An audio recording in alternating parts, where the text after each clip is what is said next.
Hi, I'm Graham Thickens. I'm one of the room volunteers. My fellow volunteer, Matt Yonan here, will be introducing some speakers later on. I'm a marketing consultant and advisor to technology startups, as many of you know. And I'm also happy to be a board member of Mini Analytics for the last couple of years. A few months ago, I was delighted to invite our keynote speaker to speak here, and she graciously accepted. And I now have the great pleasure of introducing her today. Amber Case is a cyborg anthropologist and user experience designer from Portland. She studies the interaction between humans and computers and how our relationship with information is changing the way cultures think, act, and understand their worlds. Her TED Talk, "We Are All Cyborgs Now," has been viewed over 1 million times. She's been named one of National Geographic's emerging explorers. She's been listed among Inc. magazine's 30 Under 30 and featured among Fast Company's most influential women in technology. Amber's book, Calm Technology, Designing for the Next Generation of Devices, was published by O'Reilly in October 2015. Her perspective on the Internet of Things totally rewires our view of technology. She says to expect a massive sea change because successful technology for the IoT era will become really simple with minimal interfaces. The future of the Internet of Things will be driven by calm technology, elegant, humane, unobtrusive. Please join me in welcoming Amber Case.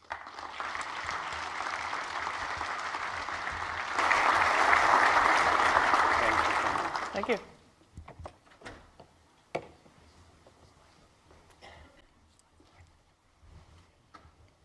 Hi, everyone. It's great to be here. We're in Minneapolis, and an important person died, so let's just maybe spend 30 seconds quietly thinking about that for a minute.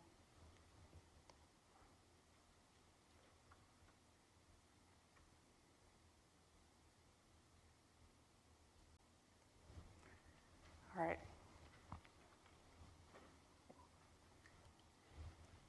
Make sure this works. All right. Welcome. It's a great honor to be here. I'm going to talk to you about calm technology and the future of the Internet of Things. I don't think I can see my slides up here. Yes, I can. Great. So, who's seen this quote before? Pretty much everybody. Everybody uses this at this point. So, usually when I see a quote like this, it's like, oh, wow, there's going to be this really great big number, and the future is going to be this utopia, and we're going to have all these devices, and how many devices can Intel have chips in, and like, what's the market share, right? So I usually think about that, and then I think about, well, does this actually sound good? I mean, is this really a thing that we want? I mean, what can actually go badly? So I try to look at the other perspective. Like, for instance, if you don't have enough money to buy the next generation, or the guy who wrote the really great software in Erlang suddenly went to another company, and no one else, you can't hire anybody else who knows Erlang. I mean, there's all sorts of issues that can happen. So I like to consider different things, like the smart watch. When that first came out, it just emulated what your phone did. It just messaged you all the time, and you had to turn off all those default alerts. Or the smart fridge. I have been in so many design discussions with large technology companies where they're talking about, let's make a fridge with a payment plan per month so that if you have diabetes or you have some other issue or you want to lose weight, we'll just have the fridge lock you out, and then you won't be able to get into it.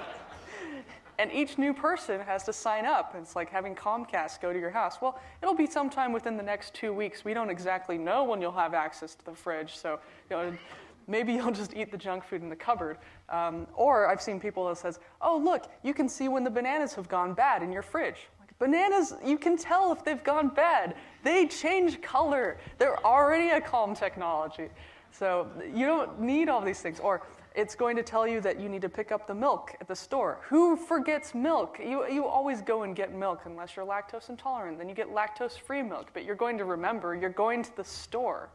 So there's all these weird solutions for these things that don't actually make a lot of sense. But I like to think about another thing that's even worse. What happens if somebody goes hog wild on their house and they say, I'm just going to fill it with all this technology? And I've lived in smart homes since I was a kid because my dad would do this. But then somebody else inherits that house or buys the house, and they're stuck with what I call the dystopian kitchen of the future. It's just, everything is written by a different engineer. There's a lot of default sounds. There's a lot of really weird piezoelectric buzzers. There's Bluetooth things that don't work. And it all shows up and it's like a Family Circus cartoon where everything is speaking, and it's just a dystopia. So I just started to think about this, and I said, I really don't want this to happen. I would really like it for the idea of technology to be a little bit different. So we have this era of interruptive technology where we're constantly being interrupted by the kind of simultaneous time zones that we live in, the simultaneous time of Facebook and Twitter, and then the Slack channel now that's messaging us, or the IRC channel that's messaging us. And I would like to see the opposite, which 10 years ago I found this idea of calm technology. And the idea of a calm technology was created by Mark Weiser and John C. LeBrown, along with Rich Gold at Xerox PARC. How many of you know about Xerox PARC? Okay, yay, a lot of you, right. So for those of you who don't, Xerox gave us all these copy machines, but they also had this great R&D lab, and the R&D lab had all these anthropologists and technologists and artists, and they gave us what we now know as the graphic user interface, and they gave us modern desktop computing, which is great. And then Steve Jobs went in and did some magic things there. But the idea behind that is that people were creating the future before it existed. So for instance, Mark Weiser would talk about the future having pads, tabs, and boards. Like here's a board, and then you have like a little iPad or a tablet, or like a little phone. And he would come up with this, and then he'd say, well, let's build them all. So for instance, you had this park badge that you could wear around your neck, and that would show where you were in the building on a board, so people could always see where you were. But then when you got into the office, it would notice that you were there, and by the time you got your coffee, your computer would boot up in the background. You could also share desktop environments. So any terminal within Xerox PARC, you just put in your credentials, and your desktop would be downloaded. You didn't have to worry about anything. It was all this cloud computing on their local network. Mark Weiser's band Severe Tire Damage also opened, I think, for the Rolling Stones as the first live stream band on the internet. I think they invited the Rolling Stones in, and they said, hey, do you want to be the first live stream band on the internet? And they live streamed it through Xerox PARC's technology. And then, but first they said, can we open for you, making them the first live stream band on the internet. So these guys were great. There are pictures of Xerox PARC with a bunch of people in beanbag chairs, and it looks like this kind of like hippie utopia. But in reality, Alan Kay and others were like, hey, when you're sitting down and an engineer is writing on the board, another engineer will be like, oh yeah, I agree, but let me talk to you about this, and interrupt him. So they said, what if we put beanbag chairs in? It will take longer for people to get up and interrupt the engineers. People will be able to have their thoughts completed. So I like that idea. That's like my first introduction to calm technology. Just like impede the amount of time it takes for you to jump up and interrupt somebody. That was literally uninterruptive technology right there in the analog form. These guys started producing papers, and I ran into a bunch of them. They're still on the web. They're now at calmtech.com, but one of them was called The Coming Age of Calm Technology, which had all these different waves of computing. But then another one was called The World is Not a Desktop. And I loved this paper because it said, look, if you're on a desktop computer, you can focus as much as you want in front of you. That's fantastic. You have all the time in the world, all the focus in the world. You can do really complex tasks. But with mobile computing, you're downloading an app on the way to the checkout counter in the grocery store, and then there's like 10 other messages and the software update, and then somebody's screaming at you from like the other thing, or honking at you if you're trying to use the thing in the car, which is a horrible idea. But the idea is that we do not have the attention capacity that we did with the desktop environment, so why are we designing apps and tools and systems and connected computers that require the same amount of attention that our desktop computers do? This is ridiculous. Also, I think like one of the best invisible technologies is electricity. It works until it doesn't, and if it doesn't work, that's a big issue, but we notice it, right? We rely on it. It's invisible. It's there when we need it, not when we don't. And that was really a killer app. Everybody wanted that to be installed, right? All these farms. Oh, hey, cool, electricity. Let's get that. It was a big deal. It was a enterprise maker. Here's another quote from him. A good tool is an invisible tool. And by invisible, we mean the tool doesn't intrude on your consciousness. You focus on the task, not the tool. Like a book. You don't even notice it after a while. You just absorb into it. These are really good technologies. They're reproducible. They're easy to support. A book is great because you don't have to update the software or plug the book in for it to work. But these are some things that we can kind of think about. So let's talk about designing CALM technology. How can we actually design these systems? So the first principle that Mark Wise and John Seeley Brown came up in their paper was that technology should require some of our attention, but just a little bit of it and only when necessary. So a lot of people keep designing tools and products that require like high resolution visual attention. And you can focus high resolution right here, but as you get further and further away from this primary focus, you still have a lot of attention bandwidth, but it gets really low resolution. But you can still hear things, you can feel things, there's all these different senses that you can make use of. So how do you do that? So I'll give you some examples. The first one that they use in the paper is a tea kettle. Tea kettle, you set it, you forget it, and under its own power, it will call to you when it needs you, right? It will give you an unambiguous whistle that doesn't need to be translated into 50 languages, that doesn't send you a text message on your phone, but you can set it, forget it, go to another room, and it uses your peripheral attention to alert you. And this brings me to the idea that technology should empower the periphery. We have all this peripheral attention, let's use it. So this is the Lumoback Smart Posture Sensor. You wear it around your waist. I can see people kind of straightening up. There we go. Yeah, good job. And so the idea is that it buzzes you when you have poor posture. It's not texting you. It's not alerting your mom and having your mom call you or your dad call you. Sit up straight. But it's just buzzing you and alerting you. And this kind of sensor is really great. Like I had an employee who got an insulin pump installed, and I was really excited. Cool, you have an insulin pump. But when we were doing a one-on-one interview, it beeped. And I said, your insulin pump has a sound? And he said, it's horrible. I am sitting there in a movie theater. I'm sitting there with my wife. I'm sitting there in the middle of the night, and the insulin pump is beeping at me. And I said, well, that's not a great alert style. It's a personal alert, therefore it should buzz. Right? Because now you're intruding on other people's environment and drawing attention to yourself. It's horrible. So we were talking about, why can't you just adjust the thing? Let's say you're in a nightclub and it's really loud. You can't hear the tone, but you can always hear a buzz because you're feeling the buzz and it's making use of a different sense. This is weather status lighting. My old co-founder made this thing. So this uses the hue light bulb, and all it does is show the color of what the weather's going to be like that day. So you walk into your kitchen, and then you feel what the weather's going to be, and then if you want to, you can look at the iPad that's screwed into the wall to see more information. But the idea behind this is, you've seen all of these ads for all these big companies where the perfect San Francisco condo. And like the guy wakes up in the morning and the computer voice says, hello, Dave, good morning, how are you doing? Like today's weather is, here's all the emails, here's all the, I mean, if the guy has somebody over and then they get woken up by this guy's personal information and they can't say anything and they're like trying to be like, Siri, stop, it's like, sorry, I can't understand you. Like, because you don't have the perfect San Francisco accent, and I only have been programmed for the perfect San Francisco accent. I met one of the people who invented Siri, and he would just show videos of people with like an Irish accent trying to get Siri to do anything. It just wouldn't work. So the idea with this is you have something low resolution, and then if you want more information, you can look at the high resolution information display on the wall. But you choose whether you want to see more information. It doesn't put that information on you and disrupt your life. This is a light-based status system. This is a prototype. This doesn't really exist yet. But the idea behind this is there's this startup called Beeminder. You put your goals in, and if you lose track of your goals, they take your money logarithmically.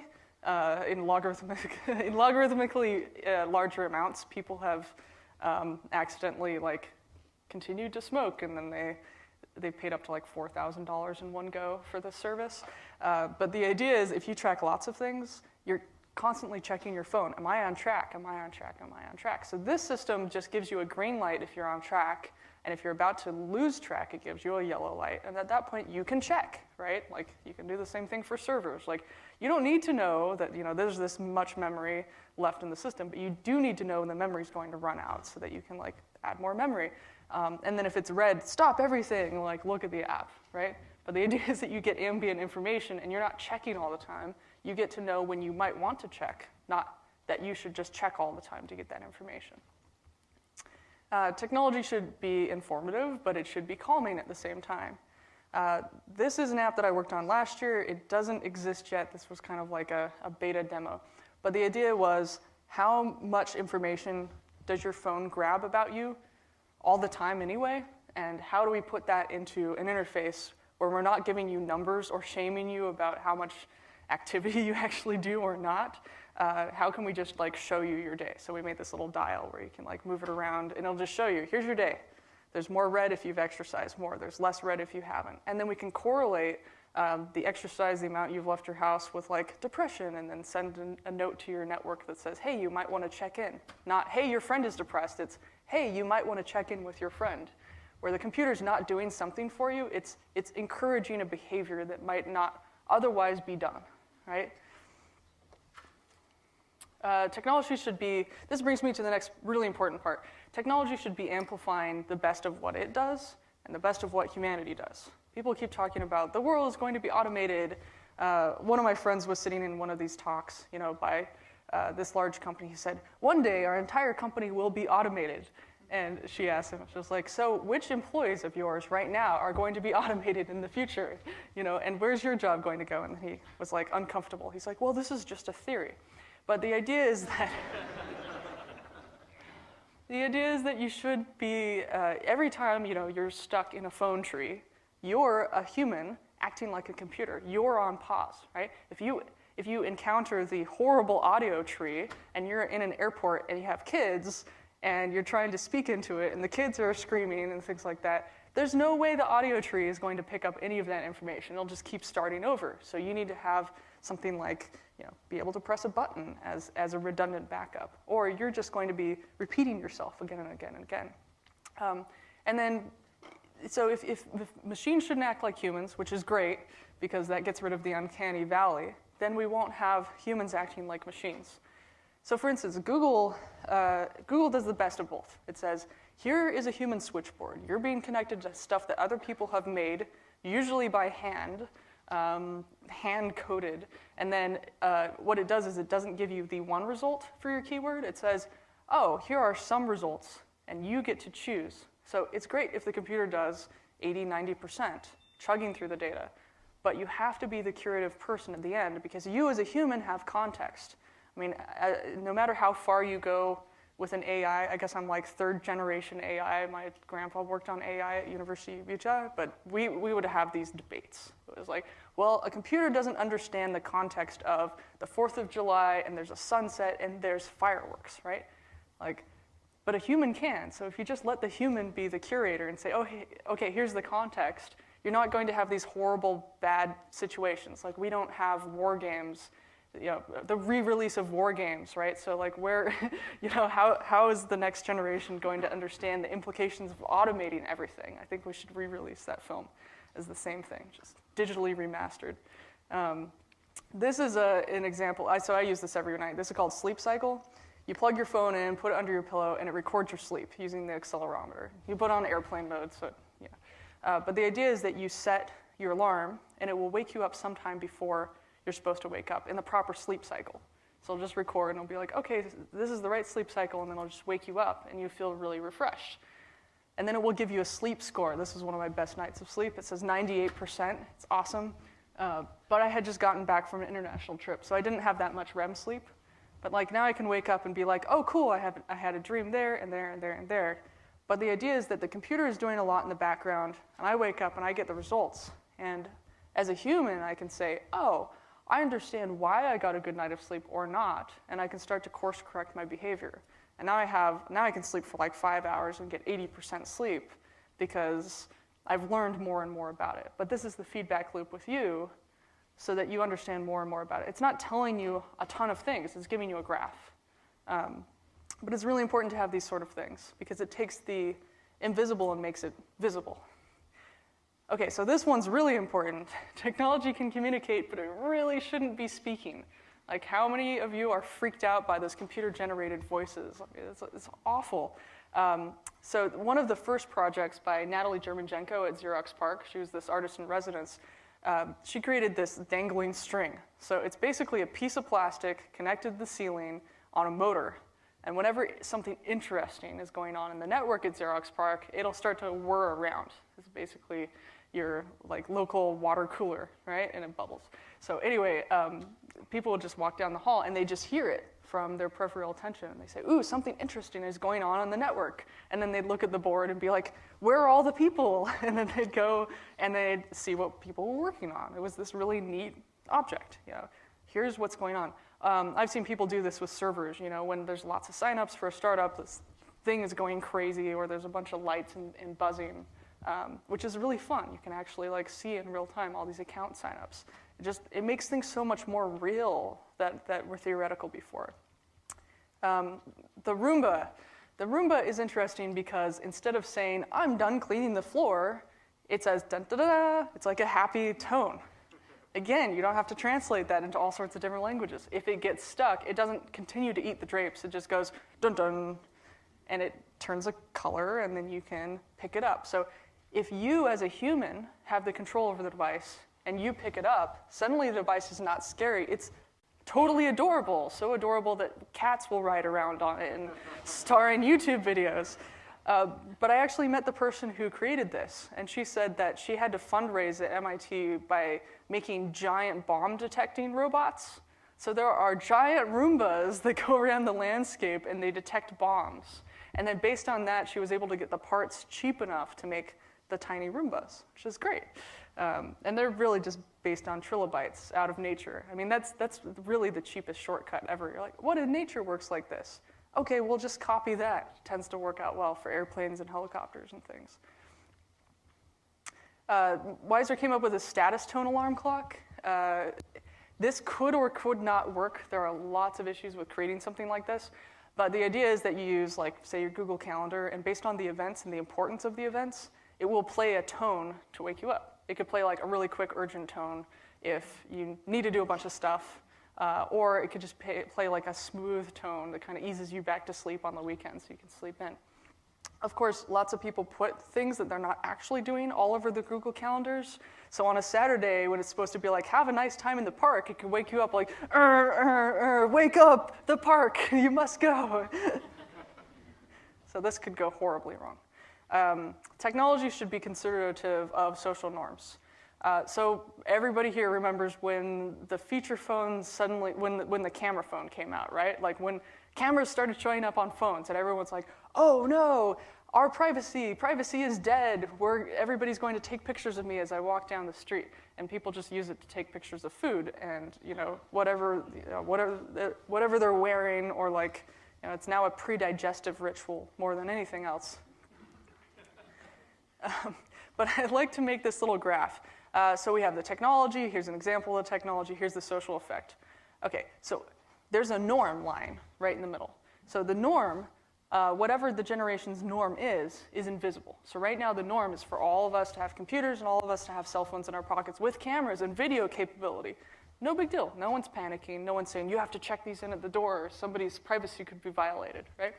So that norm is invisible, it's not really a big deal. And anything that's restorative to restore you to the norm, like glasses, are totally accepted and pretty invisible too, even kind of stylish, right? But anything enhancing that takes you above the norm for the particular generation you are in of tech is fear-inducing. So Google Glass was, hey, we haven't seen this before, it's too expensive, no one can develop with it unless you're in the developer program, and I've never seen anything like this, and it doesn't have a record light, so I don't even know if it's recording. It's totally ambiguous. This is terrifying. You know, so this is the reaction that people usually have. And this all could have been avoided. I like to use the Google Glass example because it's fun to pick apart. So we had feature phones, right? We had text and voice, some apps. I had a phone with some apps. They were horrible, except for Snake. That was great. And then they were widely adopted over time. So by the time the camera phone came out, or the smartphone camera came out, most people had phones in their pockets. It was just like a tiny iterative step. But even that tiny step of putting a camera into a phone took a couple years to metabolize into the social space. So there's this metabolism rate that it takes for technology to kind of go in, which is why it's important to like tiny feature, wait, tiny feature, wait, tiny feature, wait, which is really hard to do because you always want to put in everything. But there's this kind of time period. When the first elevator came out and it was installed in a skyscraper in New York, it had to be artificially slowed down because people's eardrums were hurting. So it's not that we don't have the technology. We've had this technology and cool things like the sketchpad by Ivan Sutherland in 1963. We've had all the things. It just takes a while for the social norms to adjust and for us to make something. A lot of times we're stuck with persistent architecture. Like Douglas Engelbart created this mouse, and he thought it was a stopover. It was like, okay, well, this is a temporary solution to a user interface problem. And then we had the mouse for how long? And now we finally have multi-touch again. And we had to go backwards and then forwards. So this is this thing of, it's not that we don't have the tech, it's just it takes a while to metabolize and be structured. So with Google Glass, we had this design and product launch with tons and tons of features. No one was able to just develop things with it. All the secrecy and mystery and exclusivity, and then it was $1,500. So the results were, oh no, it's a closed system. It's not like kind of a freeing device. When Steve Mann at the University of Toronto created a really early version of Google Glass called the iTap in the 80s and 90s when he was at MIT, this was a device that he could wear to protest, to like record. He called it shooting back. He came up with the term surveillance, to view from above instead of surveillance to view from, to view from below instead of surveillance to view from above.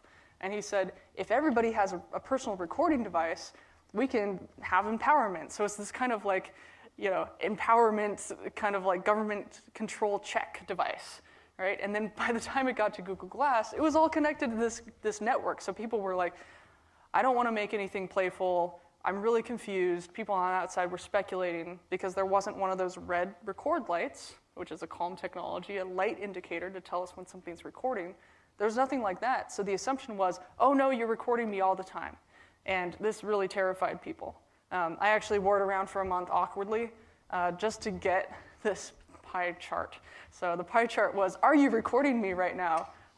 People would even leave the room. What's it like to see a screen all the time? You don't. You can't record all the time. It has 5-minute battery life. And then ages 10 to 24. Is that the Google Glass? That's so cool. What does it do? What does it feel like? Glass makes me uncomfortable. And then just people wanted pictures of themselves wearing it, which was fun. So I did that part, which meant they were taking a picture of me when they were wearing the glass. So I had all these pictures. So let's compare this to the iPhone launch. What happened with that? You had something that built on top of current existing infrastructure, except it had one of these nice liquid crystal multi-touch displays. And the internet wasn't set up for mobile yet, so it was a little bit weird. But all these developers, like I was in college and one of my friends said, ooh, I'm developing for this new thing called the iPhone. And he was like running around campus with his laptop, showing me and everybody else code. He was like, I'm gonna make these iPhone apps, that'd be great. I'm like, I don't even know what this thing is. He's like, oh, I'm not supposed to tell you about it. I got developer access, It's like $99, right? And there weren't that many features, but he was able to make these apps, and he was really excited. And the biggest and best app for iPhone was probably the whoopee cushion, right? The fart app. Okay, so why is this? Because it shows if somebody plays with the system, they're having a good time, they have extra time, it's easy to do. A 13-year-old can write an app. That's great because they'll make the majority of the tutorial videos on YouTube that people like me will watch to learn how to do iPhone development. And it just means that people are having a good time. That fart app showcased the capabilities of iPhone so well that people could just joke about this app and then realize, wow, there's an accelerometer, there's a push button, multi-touch capacity, there's all these things. What else can I do with the sensors? And so you had this marketplace filled with stupid apps, But those are the things that sold the platform. Compared to the Google Glass, everybody was too serious. When everybody's too serious about something new, you can't make anything new. We're talking about a fundamentally new interface, and people are like, oh, I'm not going to play with that. That's too serious. It's like, you're just shooting yourself in the foot when you launch a product like that. Anyway, so the results were thousands of apps in the store upon launch, excitement, widespread adoption. People weren't terrified of this new iPhone. They're like, oh, this is hilarious. I can put it under my teacher's desk, and then I'll sit on it, and it'll be funny. So that's that whole rant on that part, which I find is really important. You can prevent lots of loss in terms of inventory and years and years of development by just kind of following that social rule. And then finally, the right amount of tech is the minimum amount to solve the problem. I always like to think like, okay, let's do something. Do we really need to use technology to solve it? Most of the time you don't. But if you do, you can do something really clever like this. It's like this type of technology you don't even notice, right? But you notice it when you need to use the restroom, right? Everybody in the plane, no matter what language they're in, no matter if they're red, green, colorblind, they can see the pictogram. It's a really simple pictogram. The lavatory is occupied or not. That's it. That's all you need, right? And it's a light. So again, supporting this is really simple, right? You can change the bulb if you need to. But this sort of thing is just, I like to pay attention to these mundane objects because what was really exciting in the past is now mundane today, and those are also like giant markets, like electricity, sanitation, automotive, right? We don't think about HVAC. HVAC is a giant thing, right? Buildings can breathe now. Amazing, right? And then finally, technology should make use of the near and the far. So I have this little graph here, and the graph is pretty straightforward. It just shows that in the past, like mainframe computers, were really far away from us, and we had to go to them to find, to do things with them. And so it was many people to one computer. And then we started to go to workstations where we kind of lowered the amount of people to computer. And then we had personal desktops, which were nearer to us. They were close to us. And there's one person or two people per one computer. And we weren't time sharing as much. But now we're going back up to the internet where we're time sharing on servers again, right? So it's like kind of the remote mainframe era, even though that's totally like not the right thing to say. It's basically, okay, we're in remote mainframe stage. And now we're going down to mobile where it's like, okay, we're processing something on the device and having something near, but a lot of the stuff is going far.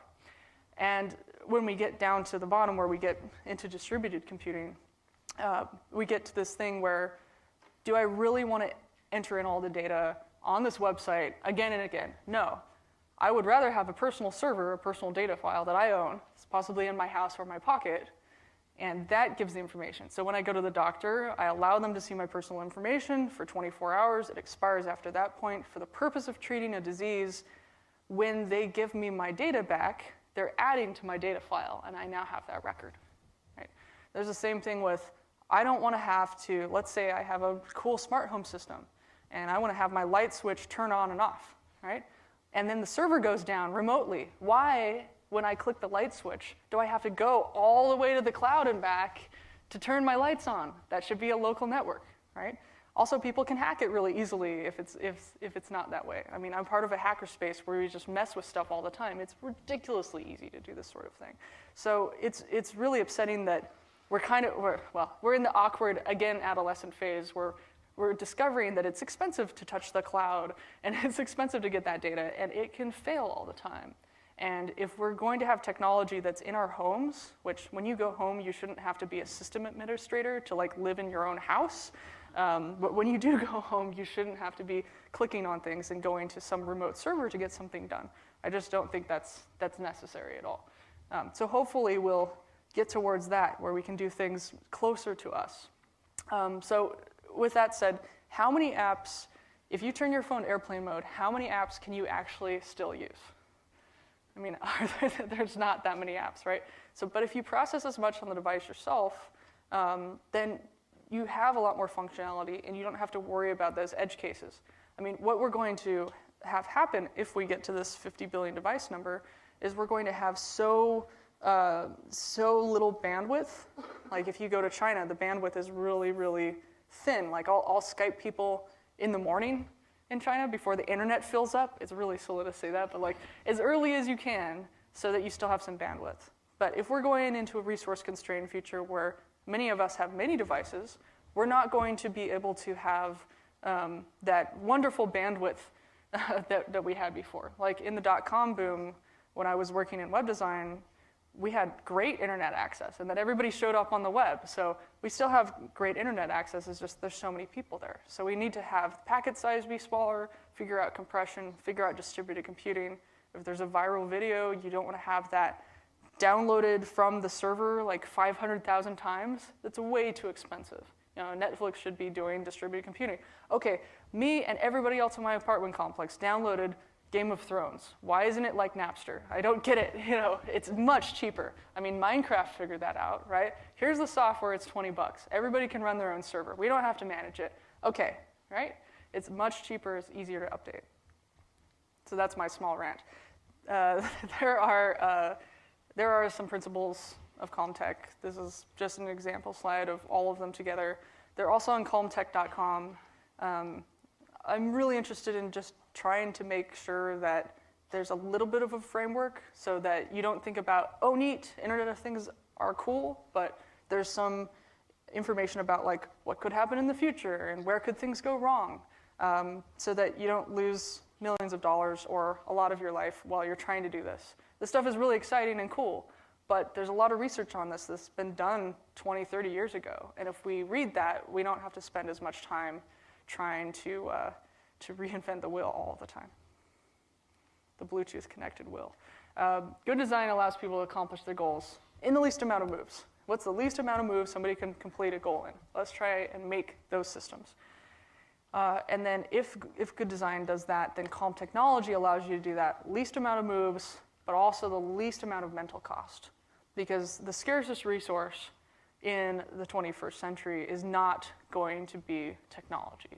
It's going to be attention. So how do we manage the diminishing amount of attention that we have so that we can do more human things instead of more computer things? So our primary task should be not computing, unless you're a Xerox PARC engineer and you really want to have every single thing available to you on the copy printer machine. Because that was the thing. That's why we have so many buttons on that machine, until anthropologist Lucy Suchman came in and said, why don't you just put a big green button on the machine? Most people just want to copy, right?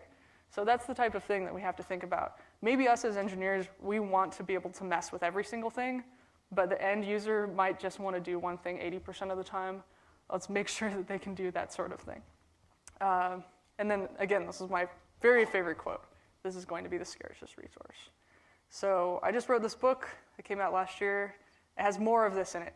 And then I have this site called calmtech.com that goes through more of this. So thank you so much. It's been great to speak here, and I have time for questions. So.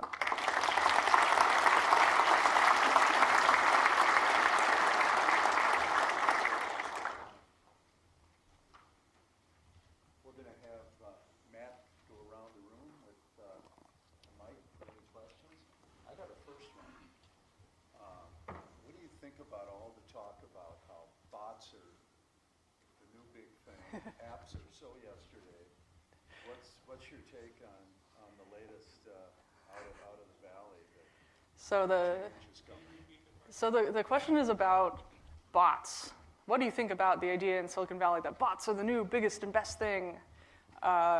We've had bots for how many years now? Since 1978.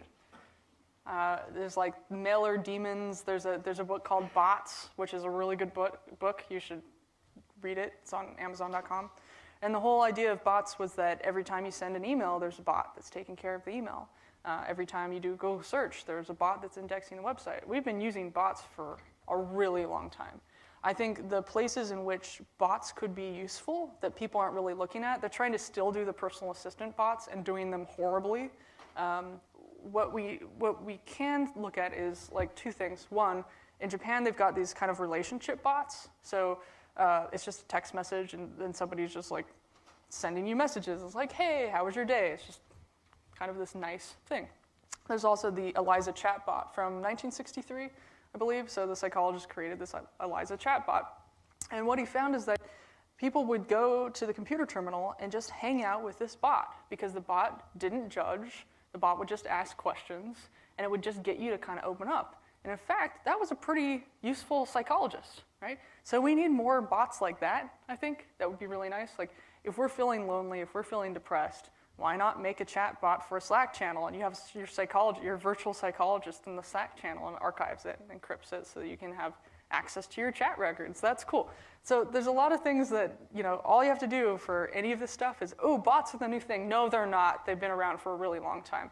What were the cool things that people made a long time ago that people use? Let's just rebuild that and put CSS on top of it so it looks nicer, right? That's what happened with Slack. But it's really important to do things like that because people are coming up with like these random ideas thinking they'll work and then raising a bunch of VC for them. But there's already all of these interesting things that have been done.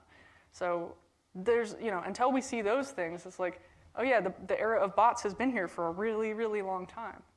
They're disembodied. We've had automation for a really long time too. So yeah, it's always like, the cloud is new, this is new now. It's not new, but now there's a term for it, right? And now it's approachable. So anyway, this what happens every 10 years?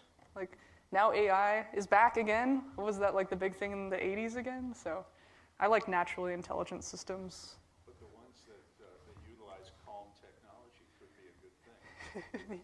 Yeah, the bots that utilize calm technology are more reactive. My friends and I made a bot that like passed the Turing test by just making a quiet IRC bot. And it would just, in the morning, it would be like, good morning. It would wait for somebody to say good morning and be like, good morning. And then it would be, and people would be like, good morning. And then we put it into this public IRC channel. And someone was like, who's this person? Who's Loki? And Loki didn't respond, well. And then the guy was like, Loki, are you a bot? And Loki was like, dude, all capital letters. And the guy was like, oh my gosh, I'm so sorry. So that was fun. Like a more reactive bot can be more human-like with a bunch of random, PHP randomizers than trying to make something that's actually going to pretend to be human.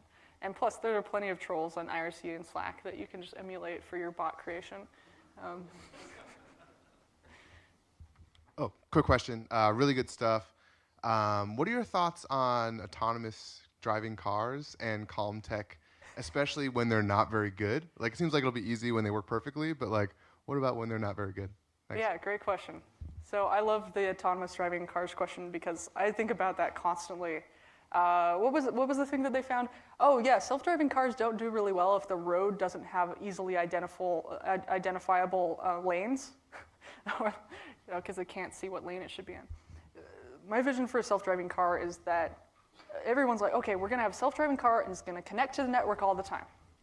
Like, no, okay, whenever you're in a really weird road condition, like here, all the self-driving cars should be tested here and in Medellin, Colombia, all right? Because you've got crazy conditions here and snow and ice and pretty good drivers. And then you've got like Medellin, Colombia, which is really great drivers, but they're like all proximally aware. So it's just this like super stream of chaos, controlled chaos, and it's beautiful. It's like, it's really like looking like a bloodstream. So the idea would be to record in analog cars for like 5 years.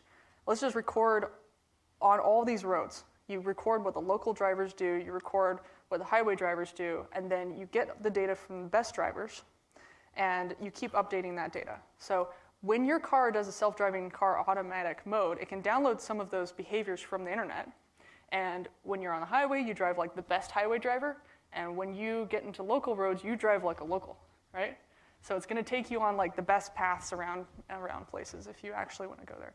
But the idea is that you're not relying on the network all the time to decide where you're going. You take all of these recorded paths, and the average of it works out pretty well. Now, the issue is if you're driving like a local and there is some anomaly that happens, like a shopping cart shows up, then you need to have onboard sensors that can figure it out. But the issue is that if you had proximal sensors on all the cars that didn't have to go to the network and could work when the network isn't accessible, then you actually have autonomous driving vehicles. If they're still tethered to the network, you've got issues with hacking. You have issues that issues of like them crashing, issues of them just stopping and being dumb. And the question is, I always wondered, like, are there going to be driving modes? So it can like drive like, you know, your aunt that drives really slow, or can it drive like, you know, your brother that drives really fast, you know? But I think it would be better just to use, you know, human information, right? Humans know how to drive and they understand how to negotiate all these obstacles. Why not train the cars with human principles first, and then have intelligent sensors to figure out the edge cases? They're never going to be perfect, right? Nothing is perfect. Humans are not perfect. And we have to be okay with the fact that the tech isn't going to be perfect and work back from there, versus saying at some point in the future, there's always this floating point in the future, technology is going to be perfect. No, it will never, ever be perfect. That's not how nature works. Nature is weird and beautiful because it's ugly. Like this tree, like, it takes forever to grow, to be 3D printed from the soil, and it's all knobbly and weird, you know? Like, that's why it's beautiful, right? And you have all of these kind of immature things and things that don't necessarily work all the time, but on the whole, they tend to work out quite well, right? It's okay to be messy, it's okay to be granular, but people keeping on thinking, like, at some point, things will be perfect, that's not how the world works. Like, that's not how it's ever worked, and it's okay. Also, you know, we had planes that were forced to be really light. The thing about planes that I love is if you over-engineer a plane, it won't leave the ground, right? But you can over-engineer software all you want and not notice for 3 years that it can't work, right? So it's really important to put things through some sort of test that says if there's too much code and it's too complex and there's too many edge cases, then we can't release this thing, right? So I think like being really clever about it would be good. Otherwise, we're going to have all these bad issues with the self-driving cars, which are going to be fun to watch. But yeah, San Francisco with like not all the snow, with like reasonably okay drivers on perfectly paved roads that have a lot of funding, that's not the test environment for self-driving cars. They need to go to like everywhere else and in the Midwest when there's no internet connection, you know? Also, if we have a bunch of self-driving cars, are we going to install more bandwidth on our networks? Or are we going to be like, oh, sorry, the self-driving cars are driving on the grid today, and now you can't download your Netflix video or whatever, right? Like, because not only are people going to be in the self-driving cars, but we'll have like 30, 40% more time to look at ads on our phones, which is why the self-driving cars are subsidized, like why it's worth it, right? So we'll have so much more bandwidth being spent on the self-driving cars and the devices inside that'll be a really good case for distributed computing, hopefully. You know, we'll have to have some Titanic scenarios before it's worthwhile, but that's what always happens in every industry, right? So hopefully that's a good answer. You had a question over there? I'm kind of seeing a dichotomy here. On the one hand, with the calming tech, trying to keep attention, to minimize the amount of attention needed. But on the other hand, you have companies out there wanting to monetize this stuff, and they want all the eyeballs, they want all your attention. And you just brought it up right there with the self-driving cars and the ads. So how do we balance those two? Is there going to be a balance, or what's going to happen? Is there going to be a conflict between the two, and which side's going to win? So this is a great question. I mean, inherently, everything that I am saying here or everything that we do is contradictory, right? Like, we want, you know, I talk at advertising conferences, and I say, do you guys, you know, you guys just came up with this idea to hit somebody with ads while they walk down the street. Do you want that? Do you want your kids to experience that? They're like, oh no, definitely not. But you think that like there's this consumer out there that wants that, you know? So I think the idea is the really annoying things that take all of your attention, they might, you know, oftentimes they're a flash in the pan, right? It's like, okay, so all the Zynga apps, right? They were really cool and they got all of our attention, and then we got really tired of them and then we don't use them anymore. Or there's specific groups of people who have the time or use their attention that way that would be using their attention that way 20 years ago or 30 years ago anyway. But I think the issue is that right now we've swung from, you know, maybe a little bit of free time that we were promised, right? Like automation is supposed to free up our time, not make us work 16 irregular hours every day between Facebook at work and then like work email at home. But hopefully what we'll have, which we don't really have right now, are some rituals, right? In some countries they say after 6 p.m. you don't have to answer your work email. That's fine, you won't get fired. And I think if we have some rituals where like some nights or some days we don't have a connection to the web or we go outside, we'll find more and more people trying to do that. And eventually, there will be a whole group of people, like the people that you saw pass notes to each other in school. Like that group of people is always going to be using the web to do the exact same things they would have done on paper before. We're always going to have that group of people. And there's going to be the other group that creates things. And I don't think that's fundamentally going to change with the technology. I think that in each generation, some people will realize technology as a tool, and some people will just use it to consume things. And I don't think that's going to change very much. But I do notice that the technology that makes bad use of your attention tends to spike and then go away. Whereas some of the really large companies or successful products, they're kind of quietly there in the background and they become boring industries, but they're really stable and they make money and they provide jobs. So that's not a full and complete response, but hopefully that is a reasonable one about that subject. Let's see, I think there's... Check. So I represent the advertising industry as well as I'm a very tired Prince fan. So one of the things that we're doing some testing on is artificial intelligence. And yes, advertising is testing artificial intelligence. So I'd like to get your thoughts on why have we not added Asimov's laws into the AI tech? Aha. Well, I have something cool that I'm going to announce in September. I can't tell you guys. But I'm going to be working on with a group that is trying to do things like that. Right? And I think that, first off, the fans of Asimov's and the golden age of sci-fi, they're kind of like hard science nerds. Like that's my favorite group of sci-fi. So I grew up reading that, and that was super exciting. A lot of this tech is a lot of like soft tech, because originally, machines were used to kill people in like World War I and World War II. Like they were weapons to begin with. Like we got the vocoder that's in our phones from a secret encryption machine during World War II, so we could send messages to each other. We had computing and reverse Polish notation and stack computing from Richard Feynman's group on the Manhattan Project. Like we had all these weird things, and so now it's kind of soft technology. It doesn't seem bad. It doesn't seem annoying. It doesn't seem evil, because like for instance, you could still, if you wanted to, send letters to all your friends. It's just a lot easier to do it on Facebook. And every time people get panicked about Facebook doing a change, they just forget about it, because the next day, even though they're upset, they'll just log right back into Facebook again. So I don't know if the laws of robotics, it's hard to apply the laws of robotics because you have to say what is an actual human harm, right? So like, technology or a robot should not harm a human. Like what is harm? Is a harm having them go on Facebook? Even like, let's say that it's proven that Facebook causes depression, and that the Trust Engineers episode of Radiolab showed that the social engineering department of Facebook actually can engineer your emotions quite easily by switching the Facebook feed around. And then that causes you to become depressed. And if you're depressed, you purchase things for more and you sell your things for less, right? So the question is, can we actually restrict that? I sat next to a guy on the plane who worked for a home sharing company, and I said, what are you flying down to San Francisco for? And he's like, well, they're in violation of all these laws, and I have to make it squidgy enough so that they can keep going without having to apply to these laws, right? So I think we're kind of in this intermediary time where there's the idea of Silicon Valley tech that says, we don't want to abide by these laws because those laws are old and they don't allow us to innovate.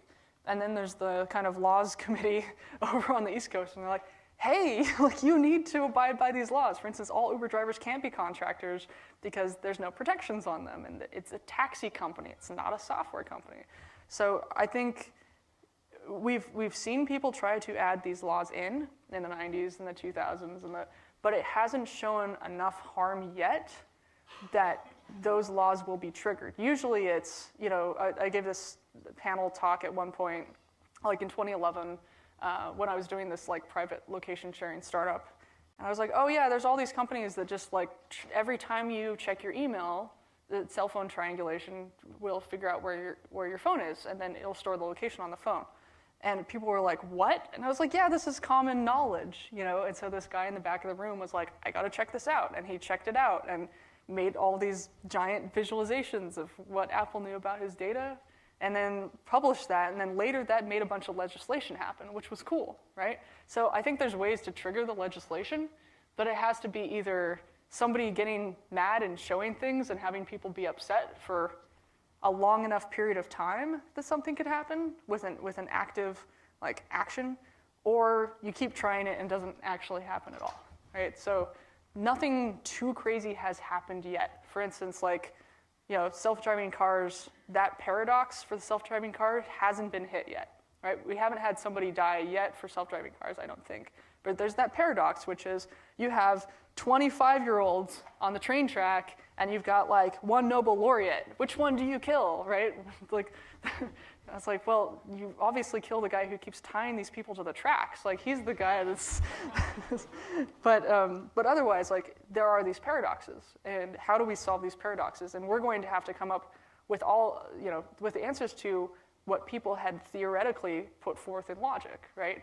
But again, until something happens, we won't have justification to put legislation in order. That happens in a fast tempo environment, and usually it's pretty medium and slow. So I guess that's a great question. I haven't been asked that. Thank you so much. We have time for what? One more question, maybe? So we can sit here as business owners and innovators and kind of these movers and shakers within the tech industry, but it's also important to make sure that future generations are getting this mentality built into them so that we stop building things that don't make logistical sense. So I'm wondering if you know of other environments that are starting to come up, or things within the education world that are starting to come up that actually encourage this idea of calm tech, because I'm seeing a really nice crossover between product design and industrial design and architecture with these really intense computing technologies. So I'm not sure if you've found anything yet, but I'd be really curious to know about that. Yeah, that's a good question. I mean, I'm trying to, you know, Mark Weiser died in 2004, and so he didn't live to see the Internet of Things and the fact that everything that he created would be applicable. So part of what I'm trying to do is bring that information to this generation, because I think it's really important, and it's really upsetting when people die prematurely and they can't say it for themselves, right? They can't live to the generation that it makes sense in. So I don't know, I try to talk to people of like all different generations and all different ages and just get all the perspectives. Otherwise, you get stuck in one age group. And I think that's the most dangerous thing, you know? If you read Plato's The Republic, it's an easy way to like make a stable society, put everybody in their age group and educate them, you know? But today, that's not reasonable. There's this idea of newness is great, and let's try the new language, and let's not support it for 3 years because, you know, everybody relies on it now. Let's go to the next language, you know, and that's really upsetting. Also, people are like, oh yeah, somebody who worked in computers in the 80s and 70s, they don't have anything to say. It's like, no, they really understand how to support enterprise systems and what you're going to have to do.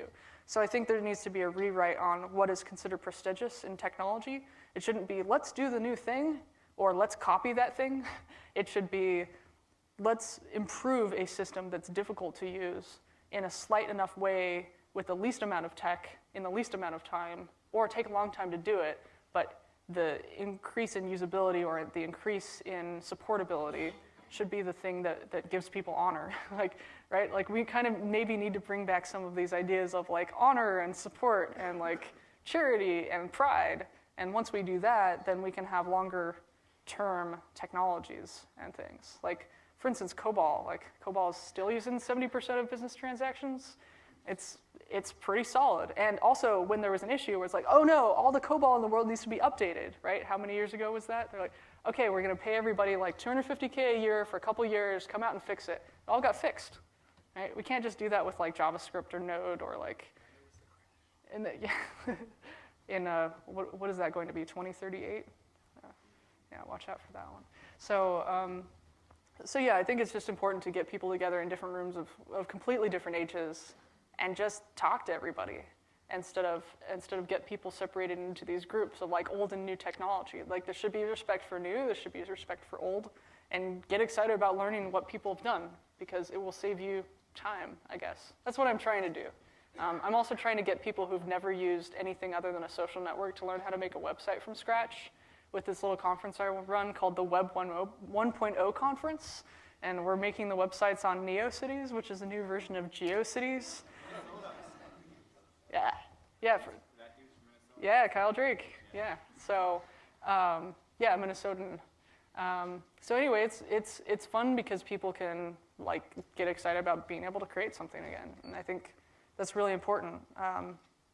But yeah, it's a hard battle, but I'm totally cool with working on it as much as possible because the rewards are really great, you know. Instead of just repeating, I hate seeing the same thing repeat again and again. I keep seeing that, you know. And it's really annoying, especially when you talk to like privacy advocates in DC. They're like, yeah, I've been doing this for 20 years and nothing has happened, you know. So the more people that know about it, the better. And now I think we're out of time. Thank you for your question.